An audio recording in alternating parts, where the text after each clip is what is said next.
ნაბუკოს გაზსადენი ბუნებრივი აირით საქართველოს და ერაყის გავლით მომარაგდება. ამის შესახებ ნათქვამია გაზსადენის ოპერატორი კონსორციუმის ოფიციალურ პრეს-რელიზში, რომელიც კონსორციუმის ვებგვერდზეა განთავსებული. კონსორციუმის ინფორმაციით ნაბუკოს ხელმძღვანელობამ გაზსადენის საწვავით მომარაგების ორი მარშრუტი დაამტკიცა თურქეთ-საქართველოს და თურქეთ-ერაყის გავლით. სათბობ ენერგეტიკის მინისტრი ალექსანდრე ხეთაგური კი ნაბუკოს გაზსადენით გაზის ტრანსპორტირებას საქართველოს გეოპოლიტიკური ფუნქციის ზრდა და რეგიონში სტაბილურობის მყარ გარანტად მოიაზრებს. დეტალებს ხათუნა ხვედელი ნაბუკოს გაზსადენი გაზს საქართველოსა და ერაყის გავლით მიიღებს. ამის შესახებ ნაბუკოს კონსორციუმის ვებგვერდზე გამოქვეყნებულ პრეს-რელიზშია ნათქვამი. ნაბუკოს ხელმძღვანელობამ გაზსადენის მომარაგების ორი ხაზი დაამტკიცა თურქეთ-საქართველოსა და თურქეთ-ერაყის საზღვრების გავლით. ამ მარშრუტების საშუალებით გაზსადენი გაზს საქართველოს გავლით აზერბაიჯანიდან და თურქეთიდან ასევე ერაყიდან მიიღებს. კიდევ ერთი ხაზი თურქეთ-ირანის საზღვრის გავლით ამ დროისთვის არ იგეგმება. საქართველოს ენერგეტიკის მინისტრის განმარტებით ნაბუკოს გაზსადენით გაზის ტრანსპორტირება საქართველოს ენერგორესურსებს გაამდიდრებს. ალეკო ხეთაგური დარწმუნებულია, რომ გაზსადენი რეგიონში სტაბილურობის მყარი გარანტია იქნება.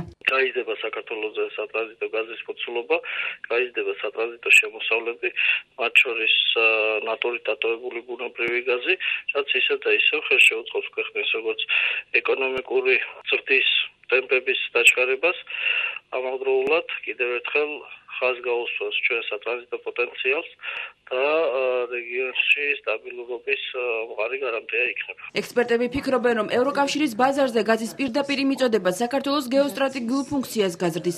ლიანა ჯერვალიძე დარწმუნებულია, რომ საქართველოს როგორც სატრანზიტო ქვეყანა ბუნებრივი აირის გარდა ინვესტიციებსაც მიიღებს.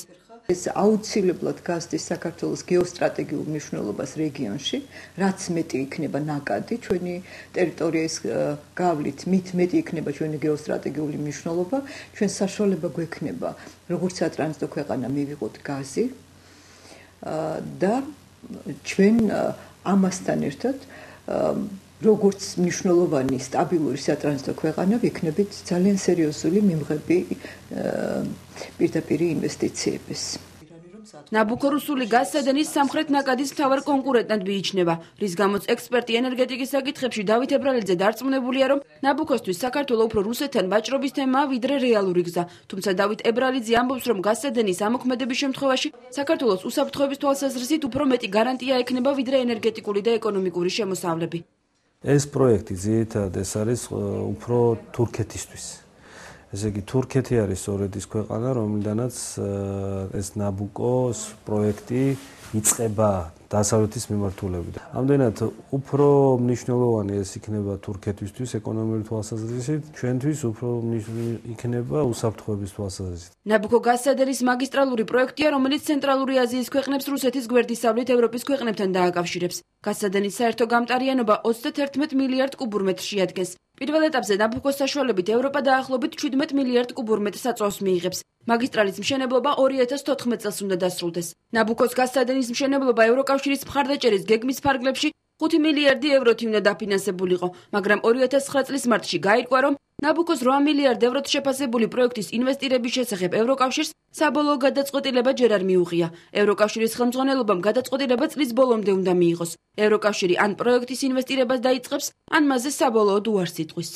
რატომ გახდა საჭირო 8000 ჰექტარი ტყის ფართობის დედაქალაქის მერიისთვის გადაცემა და რატომ ვერ უზრუნველყოფდა გარემოს დაცვის სამინისტრო თბილისის ადმინისტრაციულ საზღვრებში ტყის დაცვას? არასამთავრობო ორგანიზაციები ვარაუდობენ, რომ სახელმწიფო ტყის ფონდიდან ამოწერილ ტყეს ხელისუფლება გასხვისებას უპირებს. ბუნების დამცველთა ორგანიზაციები კი საპროტესტო აქციების გამართვას გეგმავენ. თემაზე ანა გოჩაშვილი მუშაობდა. ლისის ტბის, წყნეთის, კოჯრისა და თბილისის ადმინისტრაციულ საზღვრებში მდებარე ტყის სხვა ფართობები სახელმწიფო ტყის ფონდიდან ამოიწერა და დედაქალაქის მერიას გადაეცა. სულ 8000 ჰექტარი ტყის ფართობის გადაცემის თხოვნით სატყეო სააგენტოს დედაქალაქის მერიიდან გასულ წელს მიმართეს. სატყეო სააგენტოში განმარტავენ, რომ ტყის ფართობის გადაცემის მიზეზი ტერიტორიების უკეთ დაცვა და ბრაკონიერობის ფაქტების თავიდან აცილება გახდა. ყველაზე მეტად ზრუნვა არის იმაზე, რომ არ მოხდეს ეს ამ ტერიტორიების გაჩეხვა, განადგურება და პირიქით იგეგმება უფრო მეტი აღდგენა და განახლება ამ ფართობების. იმას, რომ თბილისის შემოგარენში არსებული ტყის მასივები უკეთ იქნება დაცული, ადასტურებს თბილისის საკრებულოს ყოფილი და ახლანდელი თავმჯდომარეც. თუმცა ზალ სამადაშვილი ამბობს, რომ ინფორმაციას ტყეების მერიისთვის გადაცემის შესახებ არ ფლობს. მე ყოველ შემთხვევაში ეს ნამდვილად ვიცი, რომ თბილისის ირგვლივ არსებულ ტყეებს არანაირი საჩვეულება არ ემუქრება. მაგრამ გადაწყვეტილებას თბილისის მთავრობა არ იღებს. თბილისის მერია გაჩეხავს ამ ტყეებს და რა თქმა უნდა მოხდება ამ ტერიტორიების გასხვისება.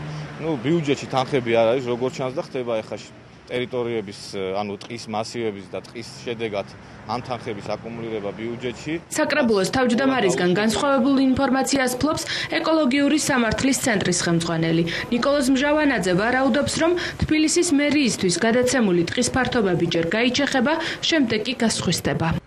ჩვენ ამას ზალდეთ ვეწინააღმდეგებით, ვინაიდან ამ გლობალური დათბობის ფონზე, როდესაც ტყის მასივები დაიწვა ხანძრების შედეგად განადგურდა, მთელი მსოფლიო თანხებს დებს იმაში, რომ პირიქით ხეები დაირგოს, ტყეები გაშენდეს და ჩვენთან პირიქით ხელოვნურად გაშენებულ ტყის მასივებს ვანადგურებთ და ეს ყოველად აღმაშფოთებელია და ბარბაროსული ქმედება არის ქალაქ თბილისის მერიის მხრიდან. რატომ გახდა საჭირო 8000 ჰექტარი ტყის ფართობის დედაქალაქის მერიისთვის გადაცემა და რატომ ვერ უზრუნველყოფდა გარემოს დაცვის სამინისტრო თბილისის ადმინისტრაციულ საზღვრებში მდებარე ტყის დაცვას? ან რის გაკეთებას აპირებს დედაქალაქის მუნიციპალიტეტი ამ ტერიტორიებზე ჯერ უცნობია. არასამთავრობო ორგანიზაციები ვარაუდობენ, რომ სახელმწიფო ტყის ფონდიდან ამოწერილ ტყეს ხელისუფლება გასხვისებას უპირებს. ბუნების დამცველთა ორგანიზაციები საპროტესტო აქციების გამართვას გეგმავენ. იუსტიციის სამინისტროს ანტიკორუფციულმა საბჭომ ახალი ანტიკორუფციული სამოქმედო გეგმა უკვე შეიმუშავა. გეგმა პრევენციულ ხასიათს ატარებს და 9 პრობლემურ სფეროს არეგულირებს, მათ შორის სახელმწიფოს შესყიდვების პროცესისა და მართლმსაჯულების სისტემის დახვეწას. ანტიკორუფციული გეგმა საქართველოს პრეზიდენტს 1 სექტემბრამდე უნდა გადაეცეს, მანამდე კი საბჭოს წევრები შენიშვნების მისაღებად მზად არიან. რევოლუციური გეგმა კორუფციის პრევენციისთვის თუ მორიგი ფოჩიანი კანფეტი საერთაშორისო ორგანიზაციისთვის ახალი ანტიკორუფციული სტრატეგიის შეფასებები ნანუკა იორდანის ახალი ანტიკორუფციული გეგმა უკვე მზადაა. გეგმა ყველა სახელმწიფო უწყებისთვის დეტალურად განსაზღვრავს კორუფციის პრევენციის სქემებს. ახალი სამოქმედო გეგმა 9 ყველაზე პრობლემურ სფეროს მოიცავს, მათ შორის მართლმსაჯულებას, საბაჟო სისტემებსა და სახელმწიფო შესყიდვებს. 2011 წლიდან იგეგმება აუქციონებისა და სახელმწიფო შესყიდვების ელექტრონულ სისტემაზე გადასვლა. პროექტის ავტორების თქმით, ყველა ეს ნაბიჯი კორუფციის პრევენციას შეუწყობს ხელს. გეგმა იუსტიციის სამინისტროს ანალიტიკურმა დეპარტამენტმა უწყებათა შორის ჯგუფთან ერთად მოამზადა. როგორც ანალიტიკური დეპარტამენტის ხელმძღვანელი ამბობს, მას შემდეგ, რაც საქართველოში კორუფცია არსებითად დამარცხდა, ახალი გეგმის მიზანი უკვე კორუფციის პრევენცია და ეფექტური სახელმწიფო მმართველობის ჩამოყალიბებაა. ეს არ არის რაიმე, ვთქვათ, განსაკუთრებული მოვლენა. ეს არის ჩვეულებრივი განვითარებული ქვეყნებისთვის დამახასიათებელი ლოგიკურ ჩარჩოში მოქცევა იმ ღონისძიებების და ყველა შესაბამისი უწყების კოორდინირებული მუშაობა, რომ ქვეყანაში უზრუნველყოფილი იქნას ეფექტური მმართველობის განხორციელება და კორუფციის წინააღმდეგ წარმატებული ბრძოლა. ამ შემთხვევაში ჩვენი სამოქმედო გეგმა უფრო მეტად ფოკუსირებულია პრევენციაზე, იმიტომ რომ საქართველოს მოქალაქეები ყველა სოციოლოგიური კვლევა ადასტურებს, რომ საქართველოს მოქალაქეებს ღრთამის გადახდა უკვე აღარ უწევ. ანტიკორუფციული საბჭოს ერთ-ერთი წევრი ახალგაზრდა იურისტთა ასოციაციაა, თუმცა მათ გეგმის შემუშავებაში მონაწილეობის საშუალება არ მიეცათ. თამარ ხიდაშელი ამბობს, რომ უკვე შემუშავებული გეგმა დღეს დილით მიიღეს. დოკუმენტი სქელტანიანია, ამიტომ თამარ ხიდაშელი ფიქრობს, რომ მის საფუძვლიან გაცნობას და მასში შენიშვნების შეტანას ვეღარ შეძლებს. ახალი გეგმა საქართველოს პრეზიდენტს 1 სექტემბრამდე უნდა გადაეცეს. კორუფცია ისევ პრობლემურად რჩება, განსაკუთრებით ელიტურ კორუფციაზე მაქვს საუბარი. ამიტომ ელიტურ კორუფციასთან ჩვენ მარტო პრევენციული ღონისძიებები კი არ გვჭირდება, ელიტურ კორუფციასთან ჩვენ გვჭირდება ბრძოლა და ამ ბრძოლისათვის ძალიან ქმედითი ნაბიჯების გადადგმა. ერთი სფერო, რომელიც ძალიან გვადარდებს სასამართლოს დამოუკიდებლობას, რაც შეეხება, ძალიან ზერილი გადახედვითაც ნაცვლად ჩანს, რომ არ არის ჩადებული საკმარისი ღონისძიებები იმისთვის, რომ სამართლების დამოუკიდებლობის ხარისხი გაიზარდოს. როგორც პოზიტივი, ერთ-ერთი პოზიტივი შემიძლია გითხრათ, რომ მაგალითად შესყიდვების ელექტრონულ ფორმატზე ხდება გადასვლა და ეს თავისთავად კარგია და ნაბიჯებიც ნორმალურად არის გაწერილი. ახალ დოკუმენტს მორიგ PR კამპანია დაფასებს ექსპერტი სოსო ცისკარიშვილი. ის ამბობს, რომ დოკუმენტი შესაძლოა კარგად დაწერილი იყოს, თუმცა მისი რეალობად ქცევა თითქმის შეუძლებელია, რადგან ამისთვის არც პოლიტიკური ნება არსებობს და არც კორუფციის მიზეზების კვლევა ჩატარებულა. სოსო ცისკარიშვილის თქმით, იუსტიციის სამინისტრო, რომელიც საპროცესო გარიგებებითაა დაკავებული, არ შეიძლება ანტიკორუფციულ საბჭოს ხელმძღვანელობდეს. ჩვენი 70%-იანი ჩრდილოვანი ეკონომიკით, სოფლიო ბანკის მიერ დადასტურებულით, რომელ დამარცხებულ კორუფციაზე შეიძლება ვისაუბროთ? და საერთოდ, როცა ადამიანი განკარგავს ამ მოძალადეობის პროცესს ფულის წართმევის ადამიანისთვის წინასწარ ათავსებს რა მას დაკავების საკანში იგივე ადამიანი არ უნდა იყოს ანტიკორუფციული კომისიის თავმჯდომარე როცა ეს ერთი და იგივე პირია და თანაც პირი რომელსაც ძევლად მთლიანად სასამართლო სისტემა ყავს აყვანილი რასაკვირველია კორუფციის არსებობაზე საუბარი არის აბსურდი.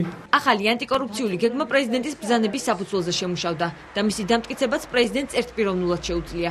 მანამდე მოქმედი 2005 წელს შემუშავებული გეგმა ახალი სტრატეგიის დამტკიცებისთანავე გაუქმდება.